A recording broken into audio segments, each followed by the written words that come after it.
জনপ্রিয় একটি অ্যাপ্লিকেশনের নাম হলো টিকটক। সবাই কিন্তু টিকটক দেখে, তো টিকটক অ্যাকাউন্ট আছে। তো আমরা দেখি টিকটকে যদি আমরা প্রথম কিছু ভিডিও ছাড়ি, অনেকটা ভিউ আসে।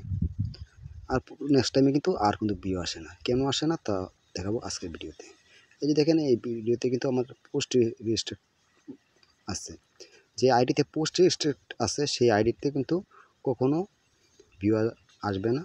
আইডিটা ফেস হয়ে যাবে, আনফেস করতে হবে জরুরি। তো কীভাবে ফেস হবে আর কীভাবে আনফেস করবেন আমি আজকের ভিডিওতে দেখাবো। ভিডিওটি ভালো লাগলে অবশ্যই চ্যানেলটি সাবস্ক্রাইব করবেন, আর পেজে হলে পেজটাকে ফলো দিয়ে শেয়ার করে দেবেন। ফার্স্ট আপনার টিকটক আইডিতে যাবেন, নিচে যে এখন প্রোফাইল আছে প্রোফাইলে ক্লিক করবেন। উপরে লেখা আছে দেখেন টিকটক স্টুডিও, মার্ক করে দেখাচ্ছি সুবিধার্থে। টিকটক স্টুডিওতে ক্লিক করবেন। এরকম একটা ইন্টারফেস নিয়ে আসবে, একটু লোডিং নেবে। তারপর কুলডাউন করে হালকা একটু নিচে যাবেন, একদম নিচে যাওয়ার লাগবে না, হালকা একটু নিচে যাবেন। নিচে যাওয়ার পরে দেখেন এখানে লেখা আছে অ্যাকাউন্ট চেক। সেই অ্যাকাউন্ট চেকে ক্লিক করবেন। প্রতিদিন একবার না একবার কিন্তু অ্যাকাউন্ট চেকে ক্লিক করবেন, যদি টিকটকটা ফিস না করে আনফিস করে রাখতে চান। অনেক ফলোয়ার বাড়বে, অনেক ভিউ আসবে। এরপরে এরকম একটা ইন্টারফেসে নিয়ে আসবে। এখানে দেখেন লেখা আছে ডান পাশে কিন্তু আমার কিছু ভিডিওতে সবুজ চিহ্ন আর কিছু ভিডিওতে কিন্তু রেড চিহ্ন দেখাচ্ছে।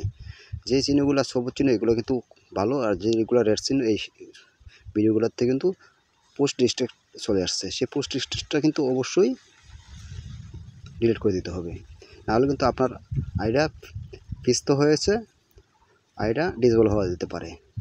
এই যে দেখেন, তো এখানে যদি আমরা ক্লিক করি, এখান থেকে কিন্তু কোনো ভিডিও আপনারা ডিলিট করতে পারবেন না। এখান থেকে ডিলিট করার কোনো অপশন নাই। আমরা যদি ভিডিওতে ক্লিক করি, আপনাদের সামনে এরকম ইন্টারফেস নিয়ে আসবে, যে ইন্টারফেসগুলোতে কোনো ভিডিও ডিলিট করার কোনো অপশন নাই। তো সেখানে আপনারা ডিলিট করবেন কীভাবে, সেটা ডিলিট করতে হলে আপনারা একটা কাজ করতে হবে। সেই কাজটা আমি এই ভিডিওতে দেখাচ্ছি। ফার্স্ট এখান থেকে একটা স্ক্রিনশট নিয়ে নেবেন সুবিধার্থে, যে কোন ভিডিওতে রেজিস্ট্রেশন আসছে। এই যে দেখেন এই ভিডিওটাতে কিন্তু আমার রেজিস্ট্রেশন আসছে, দেখেন এটা আমি ডিলিট করে দিলাম। তারপরে আবারও চলে যাবেন অন্যান্য ভিডিওতে, যে ভিডিওগুলোতে আপনার রেজিস্ট্রেশন আসছে স্ক্রিনশট দেখে আমি অন্যগুলো ভিডিওতে আবার চলে যাচ্ছি। এই যে এই ভিডিওতে কিন্তু আমার রেজিস্ট্রেশন চলে আসছে, এটা আমি ডিলিট করে দেবো। এটা কিন্তু আমি ডিলিট করে দেবো, এটাও আমি ডিলিট করে দিলাম। তো ডিলিট করে দেওয়ার পর প্রত্যেকটা ভিডিও আপনারা চেক করে ডিলিট করে দেবেন কোন ভিডিওতে আপনার রেজিস্ট্রেশন আছে। তারপরে আপনারা চলে যাবেন আবারও টিকটক স্টুডিওতে, সেখানে আবার অ্যাকাউন্টে ক্লিক করে দেবেন। অ্যাকাউন্ট চেকে যদি আপনারা ক্লিক করে দেন, অ্যাকাউন্টে চেক ক্লিক করার পর এই ধরনের একটু সময় আবারও নেবে। আবারও চেক করে দেখবে যে আপনার কোনো অ্যাকাউন্টে কোনো রেজিস্ট্রেশন আছে কিনা।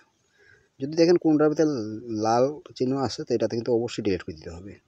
আর যদি সবুজ চিহ্ন থাকে, এরকম টিক মার্ক থাকে, তাহলে এটা কখনো ডিলিট করতে হবে না। এটা কিন্তু খুব ভালো, আপনার এতে কোনো সমস্যা নেই। এই যে দেখেন অ্যাকাউন্ট ইন গুড সেটিং,